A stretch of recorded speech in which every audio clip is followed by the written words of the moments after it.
దుబారా ఖర్చులు ఆడంబరాలు జోలికి పోం. ఎంసీఆర్ హెచ్ఆర్డి సెంటర్లో తక్కువ ఖర్చుతో షెడ్డు టైప్లో సీఎం క్యాంప్ ఆఫీస్ ఉంటుందని చెప్పిండు. ప్రజాభవన్ బిల్డింగ్లను అవసరాలకు తగ్గట్టుగా వాడుకుంటామని చెప్పి సీఎం రేవంత్ చెప్పిండు. సీఎంగా కొత్త కాన్వాయ్ని కూడా తీసుకోవాలనుకుంటలేదు. ఆర్థిక పరిస్థితిపై అందరితో చర్చించి వైట్ పేపర్ రిలీజ్ చేస్తాం. ఓల్డ్ సిటీ నుంచే ఎయిర్పోర్ట్కు మెట్రో, దీంతో దూరం ఖర్చు తక్కువే. మీడియాతో చిట్ చాట్లో రేవంత్ రెడ్డి గారు వెల్లడించినటువంటి మాట. ఇక రాష్ట్రంలో హైదరాబాద్ సిటీ మినహా ఎక్కడ 24 గంటల కరెంటు సరఫరా లేదు. మనకేం చెప్పిరా 24 గంటల కరెంటు గతంలో రాష్ట్రం ఏదైతే ఉందంటే ఏదైతే దేశంలో ఉందో 24 గంటల కరెంటు రాష్ట్రం అంట. అధికారులు పైలుదేరంటే తెచ్చిరట. హైదరాబాద్ సిటీ తప్ప 24 గంటల కరెంటు రాష్ట్రం లేడ సరఫరా లేదట. 12 నుంచి 14 గంటలు మాత్రమే వస్తున్నది. మరికొన్ని గ్రామాల్లో 12 గంటలు కూడా ఉండడం లేదు. విద్యుత్ పై రివ్యూ సందర్భంగా అధికారుల నుంచి అన్ని వివరాలు తెలుసుకున్నాం. ఇది రేవంత్ రెడ్డి గారు చెప్పినటువంటి మాట. ఇప్పుడు 24 గంటల కరెంట్ ఏదయ్యా అని చెప్పి ఫైళ్లు బయట పెడితే ఒక్కడన్నా ఉంటాడా? 24 గంటల ముచ్చట చెప్పినోడు అసెంబ్లీలో ఒక్కరన్నా నిలబడగలుగుతారా? 24 గంటల కరెంట్ ఇయ్యలే. మనం ఈ అంశాన్ని ఈ 24 గంటల కరెంట్ అనేది డొల్లా అని బయట పెట్టింది మనమే. క్యూ న్యూసే ఓ రోజు పోలు పెట్టి రైతుల దగ్గర పోయి మీ ఊళ్ళో కరెంట్ ఉందా అంటే లేదని చెప్పారు. అరే ఇది ఎక్కడ కథ అని అట్లా బయటికి తీసుకురావడం జరిగింది. 24 గంటల కరెంటు ఇచ్చినామని చెప్పిన మాట అబద్ధం అనేది బయటకు వచ్చింది. దాని తర్వాత ఒకసారి కోమటిరెడ్డి వెంకటరెడ్డి గారు కూడా అక్కడికి కోమటిరెడ్డి వెంకటరెడ్డి గారు ఏది బండసోమారం సబ్ స్టేషన్ కాడికి పోయి అది బుక్ తీసిండు.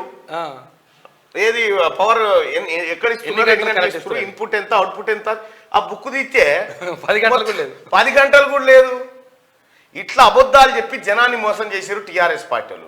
ఇప్పుడు ఇది కేసీఆర్ చేసింది డొల్లా, అబద్ధం, తప్పుడు ప్రచారం అని రేవంత్ రెడ్డి గారు అదే విద్యుత్ శాఖ అధికారులను పిలుచుకొని ఫైళ్లు చూసి చెప్తా ఉన్నాడు. 24 గంటల కరెంటు ఇచ్చినామని టీఆర్ఎస్ పార్టీ చెప్పింది అబద్ధం. అయిపోయానా? ఇక ఇవాళ ఏం మాట్లాడుతాడో మళ్ళా మహానుభావుడు. ఏమన్నా మాట్లాడడానికి మీకు దమ్ము కూడా లేదనుకో. ఓల్డ్ సిటీ నుంచి శంషాబాద్ ఎయిర్పోర్ట్కు మెట్రో ఏర్పాటు చేస్తే దూరం తగ్గడంతో పాటు నిర్మాణానికి ఖర్చు భారీగా తగ్గుతుంది. అందులో భాగంగానే రాయదుర్గం నుంచి కాకుండా ఓల్డ్ సిటీ నుంచే మెట్రో రూట్ ఉంటుంది. నిన్న మనం మ్యాప్ లో చూసినాం కదా. రాయదుర్గం నుంచి అయితే అడవిలోకి మెట్రో రైలు పోతుంది. ఎవడికి పోవాలి అది ఏం కథ తెలియదు. కానీ ఓల్డ్ సిటీ నుంచి శంషాబాద్ దగ్గర ఆరంగర్ చౌరస్తా దాటితే ఏముంది, అంతే శంషాబాదేనే 13 కిలోమీటర్లు ఏముంటుంది, చాలా తక్కువ. మరి ఇంత తక్కువ ఖర్చుతోటి కనెక్టివిటీ అయ్యేదాన్ని ఇడిచిపెట్టి నేను రాయదుర్గంకి ఏం చేస్తా? దానివల్ల ఇంకొక ప్రయోజనం ఏంటంటే ఇది ప్రజలకు అవసరం. ప్రజలు ఎక్కిపోవడానికి స్టేషన్లు ఉంటాయి. అది అడవిలోకి వెళ్ళిపోతుంది. ఆడ అటు రాయదుర్గం నుంచి శంషాబాద్ అయితే ఇది రాజ్ పుష్ప కబ్జా పెట్టిన స్టేషన్ అట్లా పెట్టుకోవాలి స్టేషన్ పేరు. ఇప్పుడు మనం కేటీఆర్ బినామీ మెట్రో రైలు ఆగంగానే ఏదో చెప్తుంది అనౌన్స్మెంట్, మెట్రో గడ్డారంగానే కేటీఆర్ బినామీ కృపయా ధ్యాన్ దే అట్లా చెప్పాలి. అట్లా చెప్పి మెట్రో రైలు అట్లుంటుంది. ఇక్కడ ఓల్డ్ సిటీ నుంచి పోతే ఓల్డ్ సిటీని కూడా గతంలో కేసీఆర్ ఏమన్నా ఎరికేనా ఎల్లంటే నిన్ను పేల్చేస్తా ఏమనుకుంటున్నావు, చార్మినార్ మీదకి ఏం తీసుకుపోతావురా అన్నాడు. ఆయనతో ఏం చేసిండు, మెల్లగా ఆయనతో ములాఖాత్ అయిపోయాడు. మింగకాడికి మింగినాక అయితే అది ఎట్లా బయట మరి అభివృద్ధి కావాలి కదా అంటాడు. అసెంబ్లీ ముంగడికి వెళ్ళి కూడా వద్దన్నాడు. ఇంకీన కథ కాదు కేసీఆర్ చేసిన కథ, ఒక్క లెక్క కాదు. అందుకోసమే తెలంగాణ ప్రజలారా, ఇప్పుడు మన తాత 10 ఏళ్ళ మన అపర భగీరథుడు, మన గాంధీ, మన ఇంజనీరు, పిత డాక్టర్, మన ఇంజనీరు, మన డాక్టరు, మన మేధావి, మన 80,000 పుస్తకాల వ్యవహారి, ఎంఎస్సి పొలిటికల్ సైన్స్ అన్ని చేస్తే ఈయన ఏం చేసిండు వెంట ఇప్పుడు మెల్లగా బయటకు వెళ్తుంటుంది. మీరు చూడరు కథ ఎట్లుంటుందో, చాలా అద్భుతంగా ఉంటుంది. ఇట్లా పావులతో అయిపోయే పనిని బారణ వెత్తి భూముల కబ్జా పెట్టిన భూముల చుట్టూ రైళ్లు నింపుకపోవాలని చూసారు. పబ్లిక్ పనికి రాకుండా రాష్ట్ర ఆర్థిక పరిస్థితిని దృష్టిలో పెట్టుకొని దుబారా ఖర్చులు తగ్గించాలనుకుంటున్నట్లు సీఎం రేవంత్ రెడ్డి స్పష్టం చేశారు. ఇలాంటి టైంలో ఆడంబరాలకు పోదలుచుకోలేదని అన్నారు. రాష్ట్ర ఆర్థిక పరిస్థితిపై అందరితో చర్చించి టైం వచ్చినప్పుడు వైట్ పేపర్ రిలీజ్ చేస్తామని చెప్పారు.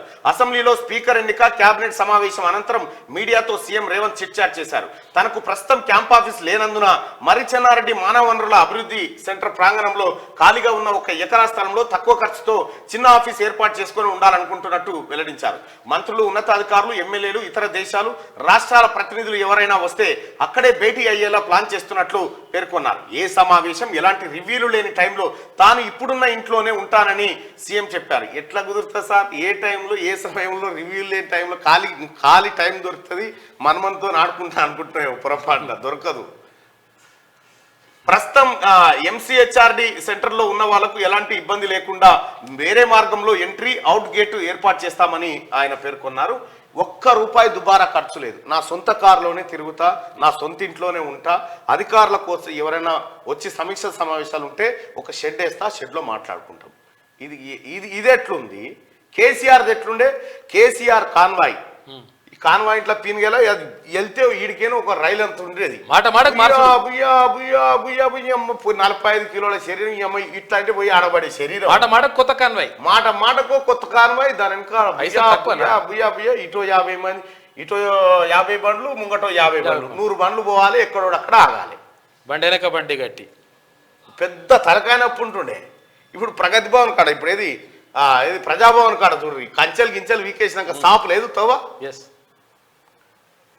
అయితే రేవంత్ రెడ్డి గారు సొంత కారులోనే తిరుగుతా అంటుండు. అలాగే తన నివాసం, అధికారిక నివాసాన్ని కూడా బట్టి విక్రమార్క గారికి కొంత కేటాయించిన తర్వాత ప్రజా దర్బార్ కొంత కేటాయించడం జరిగింది. ఆ తర్వాత ఆయన సొంత ఇంట్లోనే పాటు సొంత డబ్బులే ఖర్చు పెట్టుకునే పరిస్థితి కనిపిస్తోంది. రాష్ట్రంలో పరిస్థితి బాగలేదు.